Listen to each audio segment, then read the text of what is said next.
Портпаролката на владата има податоци за мојот процес против МНР, процес кој што се уште не е завршен.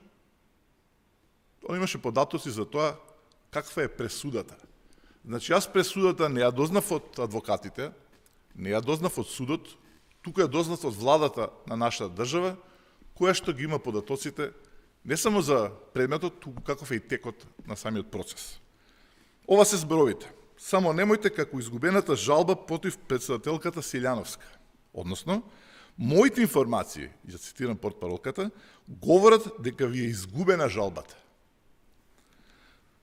Тоа значи дека владата на Мицковски има информации од судот за самиот процес. Ова всушност значи дека процесите во судството, особено против владата, против органите, против министерствата, пресудите се донесени пред да биде воопшто разгледан самиот предмет. Ова е еден голем скандал, ке потенцирам, и ние нема да станеме тука, ќе го отвараме до крај, затоа што чекуваме понатамошна истрага за тоа кој судија или кој од владата ги има овие информации.